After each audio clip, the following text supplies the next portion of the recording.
আমাকে কানে ঘুষি মেরেছে। আমাদের গোসাই পরিষদের যিনি রয়েছেন নান্টু গোসাই, তাকে ফেলে পাড়িয়ে চুল ধরে টেনে প্রচণ্ড মার মেরেছে। আমাদের মায়েদের গায়ে হাত দিয়েছে। টোটাল ক্যাডার বাহিনী, গুন্ডা বাহিনী আমদানি করেছে শান্তনু ঠাকুর। পুলিশ দলদাসের মতো কাজ করেছে। মমতা বন্দ্যোপাধ্যায় এবং মমতা ঠাকুর দুজনে মিলে শান্তনু ঠাকুরের বাড়িতে দুষ্কৃতী পাঠিয়ে তাকে হেনস্থা করার চেষ্টা করেছে, এমন অভিযোগ করেছেন বিজেপি সাংসদ সুকান্ত মজুমদার।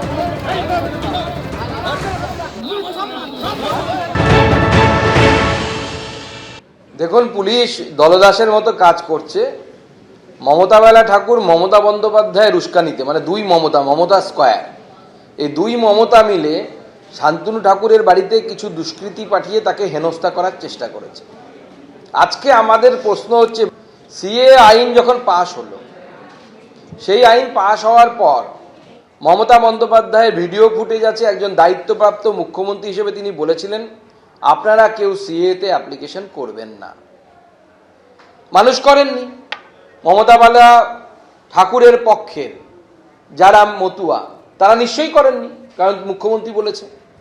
আজকে তাদের নাম যদি এসআইআরে বাদ যায় সঠিক সময়ে সিএতে অ্যাপ্লিকেশন না করার জন্য, তো তারা তো দোষী নয়, দোষী তো মমতা বন্দ্যোপাধ্যায়। কারণ মমতা বন্দ্যোপাধ্যায় বলেছেন আপনারা সিএতে অ্যাপ্লিকেশন করবেন না। তো মমতা বন্দ্যোপাধ্যায় তার দায় নেবেন না? মমতা বন্দ্যোপাধ্যায়কে তার দায় নিতে হবে।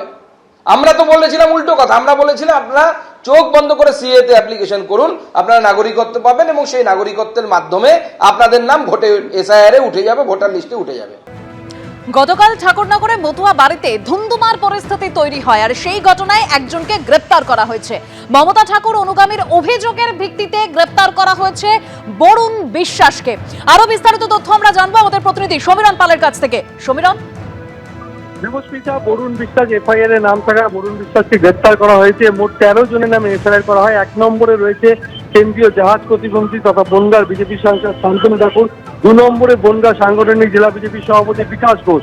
এই সহ 13 জনের নামে এফআইআর করা হয়। গতকাল রাতে মমতা ঠাকুরের পক্ষ থেকে এক মতুয়া ভক্ত তিনি অভিযোগ দায়ের করেন গাইঘাটা থানায়, এবং অভিযোগের ভিত্তিতে তদন্ত শুরু করেছে গাইঘাটা থানার পুলিশ। হত্যার চেষ্টা, মারধর, চুরি, এমনকি প্রণয়ী বাক্স থেকে টাকা চুরি, মহিলাদের সোনার গহনা চুরি, মহিলাদেরকে মারধর এবং একাধিক ধারায় মামলা রুজু করা। শুধু তাই নয়, অস্ত্র আইনে মামলা রুজু করা হয়েছে এবং সেই মামলার পরিপ্রেক্ষিতে বরুণ বিশ্বাসকে নিজেদের হেফাজতে সে আবেদন জানিয়েছে পুলিশ। কারণ এই হামলার ঘটনায় আরো অনেকে অভিযুক্ত রয়েছে, তাকে জিজ্ঞাসাবাদ করে বাকিদের হদিশ পেতে চাইছে। এবং যেটা মমতা ঠাকুরের পক্ষ থেকে মতুয়া যে অভিযোগ করেছে, গতকাল শান্তনু ঠাকুরের যে মতুয়া ভোটাধিকার সম্পর্কে যে মন্তব্য, তার প্রতিবাদ জানিয়ে শান্তনু ঠাকুরের বাড়ির সামনে বিক্ষোভ দেখাতে যাচ্ছিল। সেই সময় তাদের ব্যানার কেড়ে নেওয়া হয়, তাদেরকে মারধর করা হয়, মাটিতে ফেলে নান্টু গোসাইকে কিল, চর, ঘুষি, লাথি মারা হয় এবং তখন তাকে উদ্ধার করে নিয়ে যাওয়া হয় বনগাঁর জীবন রতন দল মহকুমা হাসপাতালে। সেখানে তিনি আশঙ্কাজনক অবস্থায় ভর্তি হয়েছেন। এই ঘটনা থেকে 10 জন জখম হয়েছিল বলে জানিয়েছিলেন মমতা ঠাকুর। শুধু তাই না, মহিলাদেরকে কটূক্তি, মারধরের পর্যন্ত ঘটনা ঘটে। এছাড়াও শান্তনু ঠাকুর যেটা অভিযোগ করছেন, তিনি ইমেল মারফত গাইঘাটা থানায় এবং বনগাঁ পুলিশ জেলার পুলিশ সুপার এবং রাজ্য পুলিশের ডিজির কাছে অভিযোগ জানিয়েছিলেন। এবং তিনি অভিযোগ জানিয়েছিলেন প্রধানমন্ত্রী, স্বরাষ্ট্রমন্ত্রী, এমনকি লোকসভা স্পিকারকেও। কিন্তু তার করা অভিযোগের ভিত্তিতে পুলিশের পক্ষ থেকে কোনো পদক্ষেপ করা হয়নি। তিনিও জানিয়েছেন যে সশস্ত্র অবস্থায় মতুয়া ভক্তরা, মমতাপন্থী মতুয়া ভক্তরা তার বাড়িতে হামলা চালিয়েছে। তিনি একজন কেন্দ্রীয় জাহাজ প্রতিবন্ধী, তার নিরাপত্তা বিঘ্নিত হওয়ার কারণে মতুয়া ভক্তরা তাদেরকে প্রতিরোধ করেছিল। কিন্তু তাদেরও বেশ কয়েকজনকে মারধর করা হয়, এই মর্মে অভিযোগ দায়ের করা হলেও পুলিশের পক্ষ থেকে কোনো পদক্ষেপ নেওয়া হয়নি। এক্ষেত্রে পুলিশ নিষ্ক্রিয়। কিন্তু মমতা ঠাকুরের অভিযোগের ভিত্তিতে পুলিশ সক্রিয় ভূমিকা নিয়েছে এবং যে ধারায় মামলা রুজু করা যায় তাই নিয়ে তিনি আপত্তি জানিয়েছেন। এবং এই ঘটনাকে কেন্দ্র করে রীতিমতো রাজনৈতিক চাপানোতর শুরু হয়েছে এবং মতুয়া ধামে তৃণমূল বিজেপি চাপানোতর শুরু হয়েছে গতকাল থেকে। আজও এই মতুয়া ধামের পরিস্থিতি যথেষ্ট থমথমে রয়েছে। তৃণমূলের পক্ষ থেকে অভিযোগ করা হয়েছে যে শান্তনু ঠাকুর যে বাড়িতে যখন তারা মিছিল করে শান্তিপূর্ণভাবে বিক্ষোভ দেখাতে গেছিলেন, তখন বিজেপির বনগাঁ সাংগঠনিক জেলা সভাপতি বিকাশ ঘোষ এবং তার অনুগামীরা এবং শান্তনু ঠাকুরের অনুগামীরা তাদের উপর চড়া হয়, তাদেরকে মারধর করে। দেবস্মিতা, ধন্যবাদ সমীরণ। গতকাল যে পরিস্থিতি তৈরি হয়েছিল একেবারে সেই ছবি আরো একবার আপনাদের সামনে।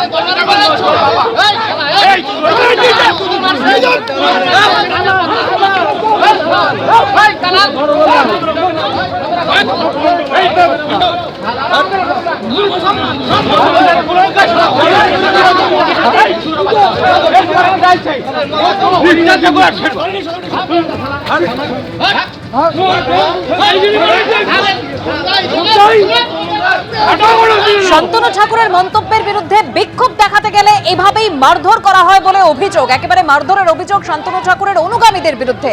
মমতা ঠাকুর পন্থী সুখেশ চৌধুরী তিনি ঠিক কি বলছেন শুনুন। নামে আমরা কেস করেছি। কমপ্লেনটা ছিল আপনারা তো নিজেরাই দেখেছেন সেখানে, যে যেভাবে আমাদের মতুয়াদের এবং গোসাই পাগল তাদের মেরেছে, লাথি মেরেছে তাদের, এবং জাত তুলে গালাগালি দিয়েছে কিছু লোকরে, তার সঙ্গে আবার শ্লীলতাহানি হানি এবং ছিনতাই, গলায় কার কাজ শোনার সেন্টেন্স ছিল সেসবগুলো, এগুলো নিয়ে আমরা কেসটা করেছি। 1 লক্ষ ভোট কেটে গেলে তা ওর কোনো অসুবিধা হবে না, শান্তনু ঠাকুর, যে তাতে ওর কোনো কিছু আসে যায় না। তার জন্য তারা জবাব চাইতে গেছিলো যে তাহলে এতদিন ধরে সিএ কেন, আপনি তাহলে মানুষের ভুল প্রতিশ্রুতি দিয়েছেন, আপনি টাকা নিয়ে কার্ড বানিয়েছেন, হিন্দুর কার্ড দিয়েছেন, যে অ্যাপ্লাই করলেই যদি এসআইআর ভোট কাটে যায় আপনি আমার কাছে আসবেন। তার জন্য তার কাছে অল ইন্ডিয়া মতো মহাসংঘের সংঘাধিপতি শান্তনু ঠাকুর তার কাছে জবাব চাইতে গেছিল, না সে মিনিস্টারের কাছে জবাব চাইতে গেছে। তারা ঠাকুরবাড়ির আজকে দায়িত্বে আছে, তার জন্য সেখানে গেছিল তারা শুনতে, যে এটা আপনি বললেন তাহলে এই 1 লক্ষ লোকের যদি বাদ পড়ে যায় তাদের কি হবে। তার জন্য আজকে ঠাকুরবাড়িতে যে ন্যাক্কারজনক বিজেপির লোক দিয়ে ডেকে এনে বিভিন্ন জায়গায়, দিল্লির লোকও আছে, দিল্লির লোক আমরা খবর পেলাম, দিল্লির থেকে সে এখানে আছে, তার ফুটেজে ফটো আছে, বাগদা, কল্যাণী, হরিণঘাটা, মসলন্দপুর, বনগাঁ দক্ষিণ, বনগাঁ উত্তর, সেখান থেকে লোক এনে আজকে এই ন্যাক্কারজনক কাজ করেছে। আমরা তার বিরুদ্ধে আমরা করেছি, যারা যারা ওখানে ছিল, আমরা যারা যা ফুটেজে পেয়েছি তাদের নাম ওখানে আমরা দিয়ে কেস করেছি। মমতা ঠাকুর কি অভিযোগ করেছেন আপনারা শুনলেন, যে ঘটনা ঘটেছিল গতকাল একেবারে ধুন্ধুমার পরিস্থিতি তৈরি হয়। শান্তনু ঠাকুরের বাড়ি ঘেরাও কর্মসূচি ছিল মমতা ঠাকুরের অনুগামীদের বিরুদ্ধে, এবং সেই সময় শান্তনু ঠাকুরের অনুগামীরা তাদের মারধর করে বলে অভিযোগ। শান্তনু ঠাকুর তিনি কি অভিযোগ করেছেন, গোটা পরিস্থিতি নিয়ে কি বলেছেন শোনাব।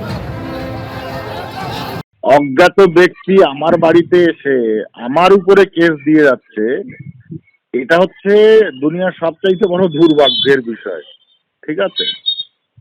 আর মমতা ঠাকুরকে আমি তো বলেছি যে ওর রক্তে যেটা রয়েছে, ঠিক আছে, ঠাকুর বাড়ির যত সদস্য আছে তাদেরকে খুন করে, ও আগে 2টো খুন করেছে, এক বড় মাকে খুন করেছে, ওর হাজবেন্ড কপিল কৃষ্ণ ঠাকুরকেও খুন করেছে। সেই জায়গায় মসনদে বসেছে, এখন ও চায় আদার্স যে সদস্য আছে সেইগুলোকে মার্ডার করে ও এই বাড়ির একদম একটা রক্ষণশীল জায়গায় ও পৌঁছবে। তার জন্য ওর যা করতে হয় সেটাও করবে আগামী দিনে, তারই পরিচয় হচ্ছে এগুলো। আমার ঘরের সামনে এসে গালাগালি, আমাকে থ্রেট, আমাকে যা খুশি তাই বলা, এইগুলো হচ্ছে আমার ঘরের সামনে এসে করেছে। এত বড় সাহস এবং উদ্যত্ত, আর সেটাতে পুলিশ এফআইআর নিয়েছে। আর আমাদের ঘরের সামনে এসছে, আমরা এফআইআর করেছি, সেটাতে পুলিশের কোনো হেলদোল নেই। তাহলে পুলিশ তৃণমূলের 5 দালাল ছাড়া আমি আর কি বলতে পারি। এবিপি আনন্দ, এগিয়ে থাকে, এগিয়ে রাখে।